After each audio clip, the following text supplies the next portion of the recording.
চাতক প্রায় নিশি চেয়ে আছে কালো শশী। আমি হব বলে চরণ দাসী, হব বলে চরণ দাসী। Hello wonderful people from beautiful Bangladesh. তো আমরা আজকে চলে এসেছি লালন শাহের মাজারে। আমার পিছনে আপনারা দেখতে পাচ্ছেন লালন শাহের মাজারের সেই দৃশ্য। তো চলুন ভিডিওটি শুরু করা যাক।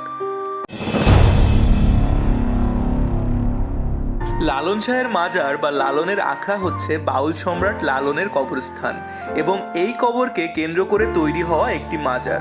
এই মাজারটি কুষ্টিয়া জেলার কুমারখালী উপজেলার ছেউড়িয়া নামক গ্রামে অবস্থিত। লালন শাহের মাজার এখানে একদিনে তৈরি হয়নি। 1890 সালে লালনের মৃত্যুর পর তার ভক্তরা এখানে ভিড় করতে থাকে। বহু দর্শনার্থী সমাগমের ফলে এই মাজারটির উৎপত্তি হয়েছে। 1963 সালেই এখানে তার মাজারটি নির্মাণ করা হয় এবং তা উদ্বোধন করেন তৎকালীন পূর্ব পাকিস্তানের গভর্নর মোনায়েম খান। আধ্যাত্মিক সাধক লালনের বাসস্থান ছিল ছেউড়িয়া গ্রামে। 1890 সালের 17 অক্টোবর শুক্রবার তিনি মারা যান।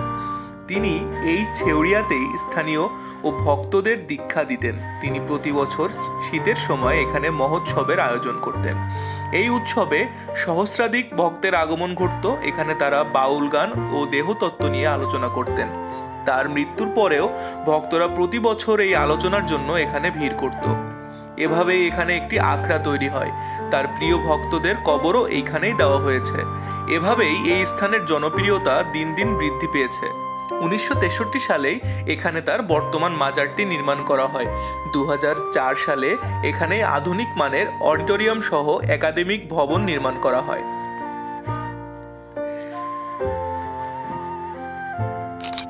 এখন আমরা আমাদের সামনে যে চাচাকে দেখতে পাচ্ছি, তিনি খুব সুন্দর কুলফি মালাই বানান। কুষ্টিয়া জেলার ঐতিহ্যবাহী কুলফি মালাই কলা পাতায় করে খেতে দারুণ মজা লাগে। তারই একটি দৃশ্য আপনাদের সামনে তুলে ধরলাম। লালন শাহের মূল মাজারের ঠিক বাম পাশে অবস্থান করছে একতারার একটি ভাস্কর্য। লালন শাহ তার জীবদ্দশায় তার সঙ্গীত পরিচালনা করার জন্য বেশিরভাগ সময় এই একতারা ব্যবহার করতেন। তারই স্মৃতি নিদর্শন স্বরূপ এই একতারার ভাস্কর্যটি এখানে তৈরি করা হয়েছে।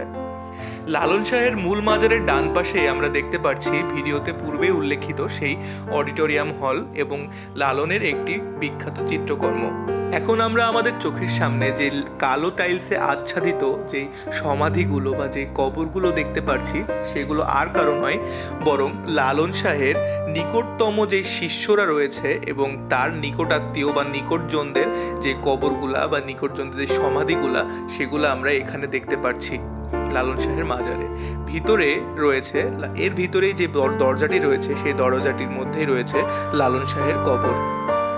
আমরা এখন আমাদের সামনে দেখতে পাচ্ছি লালন শাহের মাজারের সেই অডিটোরিয়াম, যা উদ্বোধন করেন তৎকালীন বিএনপি চেয়ারপারসন বেগম খালেদা জিয়া, এবং তার সামনেই রয়েছে একটি স্থান যেখানে লালনের ভক্তরা খাওয়া দাওয়ার আয়োজন করেন।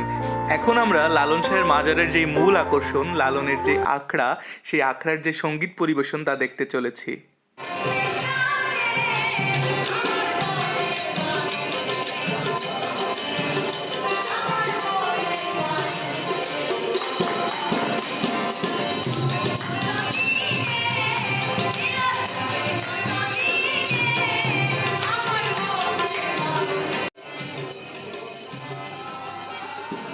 এখানে বসেই দেশসেরা লালন ভক্ত এবং লালন সঙ্গীত শিল্পীরা এসে সঙ্গীত পরিবেশন করেন।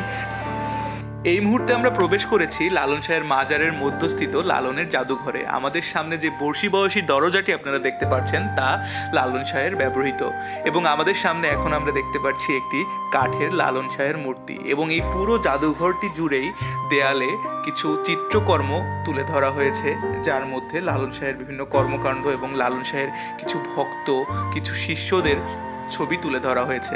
সামনে আমরা এখন দেখতে পাচ্ছি পুরো যে জাদুঘরের যে রুমটা, জায়গাটা অনেক ছোট হলেও এই জায়গাটার মধ্যে অনেক তথ্যবহুল জিনিসপত্র দেখা যাচ্ছে, এবং এখানে লালন শাহের ব্যবহৃত অনেক জিনিস দেখা যায়। এই যে আমরা এখন দেখতে পাচ্ছি লালনের শিল্পীদের, লালন ভক্ত যে শিল্পীরা, তাদের যে আকাশ চিত্রকর্ম, এবং লালনের ভক্ত যে ফকির গোলাম ইয়াছিন শাহ, তার ছবি আমরা দেখতে পাচ্ছি আমাদের সামনে। এবং এখানে যতগুলো চিত্রকর্ম আমরা দেখতে পাচ্ছি তার বেশিরভাগই লালন শাহের বিভিন্ন ভক্তদের রাখা। আমাদের সামনে এখন রয়েছেন ফকির মঈন শাহ। এখানে আমরা যে চিত্রকর্মগুলো দেখতে পাচ্ছি তার মধ্যে অনেকগুলোই লালনের শিষ্যদের আঁকা, এবং তার মধ্যে কয়েকটি ছবি লালন শাহের নিজের হাতের আঁকা চিত্রকর্মের মধ্যেও অন্যতম। যেমন এই সামনে যে অয়েল পেন্টিংটি দেখতে পাচ্ছি, এটা লালন শাহেরই আঁকা একটি চিত্রকর্মের কপি, এবং এই কপিটি অন্য একটি জাদুঘরে অবস্থান করছে। আর এই যে আমাদের সামনে যতগুলো চিত্রকর্ম বা দৃশ্যপটের যে বর্ণনা আমরা দেখতে পাচ্ছি, সেগুলা লালনের জীবদ্দশায় ঘটে যাওয়া অনেক ঘটনা বা তার জীবনযাত্রার মান সম্বন্ধে আমরা এই চিত্রকর্মগুলোর মাধ্যমে জানতে পারছি বা বুঝতে পারছি। এখন আমরা আমাদের সামনে যে একতারাটি দেখতে পাচ্ছি, সেটা প্রকৃতপক্ষে লালন শাহের ব্যবহৃত একতারা। এই একতারা এবং তার সামনে যেটা দেখতে পাচ্ছি যে সীসা খাওয়ার একটি যন্ত্র, যে যন্ত্রটা লালন শাহ নিজে ব্যবহার করতেন, এবং অনেক পুরাতন এই কাঁসার জিনিসপত্রগুলো লালন শাহের ব্যবহার্য জিনিসপত্র। একটি চাবিও আমরা এখানে দেখতে পাচ্ছি, এবং এখানে কলস, এখানে জগ বা এই ধরনের পানীয় রাখার জায়গা আমরা দেখতে পাচ্ছি। লালন শাহের নিজের ব্যবহৃত যে জুতা বা খড়ম আমরা এখানে দেখতে পাচ্ছি, এবং তার ব্যবহৃত যে লাঠিটি সেটাও আমরা দেখতে পাচ্ছি লালনের জাদুঘরে। এই মুহূর্তে আমরা আপনাদের সামনে যে জায়গাটা তুলে ধরবো, সেখানেই লালন মেলা অনুষ্ঠিত হয়, যা প্রতি বছর 2 বার অনুষ্ঠিত হয়। একবার দোল পূর্ণিমা উৎসবের সময়, আর একবার বাংলা কার্তিক মাসের 1 তারিখ বা অক্টোবর মাসের 16 তারিখ। এই মেলা লালন আখড়ায় আয়োজিত হয়। লালন মেলা সারা দেশ থেকে তার শিষ্যদের আগমন ঘটে। এখানেও দেশ বিদেশ থেকে অনেক দর্শনার্থীদের আগমন ঘটে। এখানে রাতভর বাউল গানের উৎসব চলে। এই উপলক্ষে মাজারকে রঙিন করে সাজানো হয়। তবে সমালোচনা আছে, এই মেলায় সিদ্ধি সেবার আসর বসানো হয়। সাধক ও ভক্তরা এখানে সিদ্ধি সেবন করে। আমরা আমাদের সামনে যে উন্মুক্ত প্রাঙ্গণটি দেখতে পাচ্ছি, এটা মূলত শিল্প সংস্কৃতি মন্ত্রণালয় থেকে বরাদ্দকৃত লালন শাহের মাজারের প্রতি অর্পিত একটি জায়গা।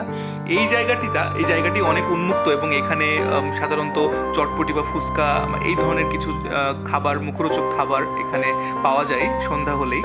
এবং এখানে আমাদের সামনে যেই মুক্ত মঞ্চটা আমরা দেখতে পাচ্ছি, এখানে কোনো অনুষ্ঠান হলে বা এখানে কোনো আয়োজন হলে আমরা এই মুক্ত মঞ্চে সেই অনুষ্ঠানের আয়োজন বা অনুষ্ঠানের উৎসবটা এই মুক্ত মঞ্চের উপরেই পরিবেশন করা হয়। এই মুক্ত মঞ্চের পিছনে আমরা দেখতে পাচ্ছি একটি জলাশয়। এই জলাশয়টি এই জায়গাটিকে অনেক নয়নাভিরাম এবং সুন্দর করে তুলেছে। চারিপাশে আমরা দেখতে পাচ্ছি লালন শাহের একটি সোনালী রঙের ভাস্কর্য। এই ভাস্কর্যের পাশেই বিভিন্ন শ্রেণী পেশার মানুষজন এখানে অবসর যাপন করছে। এই জায়গাটি এই জলাশয় থাকার কারণে এবং মুক্ত প্রাঙ্গণ হওয়ার কারণে জায়গাটিতে মানুষ অবসর যাপন করতে স্বাচ্ছন্দ্য বোধ করেন। আমরা এই মুহূর্তে আমাদের সামনে একটি কুটির শিল্পর ঘর বা মাটির তৈরি জিনিসপত্রের একটি দোকান দেখতে পাচ্ছি। আপনারা লালন শাহের মাজারে কখনো ঘুরতে আসলে এখানে আপনাদের প্রয়োজনীয় কোনো মাটির জিনিস আপনারা চাইলে বা দেখতে সুন্দর লাগলে আপনারা এখান থেকে ক্রয় করতে পারেন। পাশে একটি কাপড়ের দোকান এবং অন্যান্য মিষ্টান্নের দোকান আমরা দেখতে পাচ্ছি। এখানে ইউনিক ক্যাটাগরির কিছু কাঁসার জিনিসপত্র আমরা আমাদের চোখের সামনে দেখতে পাচ্ছি। আপনারা চাইলে এখানে আসলে এই জিনিসগুলো ক্রয় করে নিয়ে যেতে পারেন, অ্যান্টিক পিস হিসেবে বাসায় রাখতে পারেন। এরই মধ্য দিয়ে আমরা আমাদের আজকের ভিডিওর শেষ পর্যায়ে পৌঁছে গেছি। আজকের ভিডিওটি যদি আপনাদের ভালো লেগে থাকে তাহলে অবশ্যই আমার ছোট্ট চ্যানেলটি সাবস্ক্রাইব করবেন, এবং লাইক, কমেন্ট এবং শেয়ারের মাধ্যমে আপনার প্রিয়জনদের মধ্যে আমার ভিডিওটি পৌঁছে দিবেন।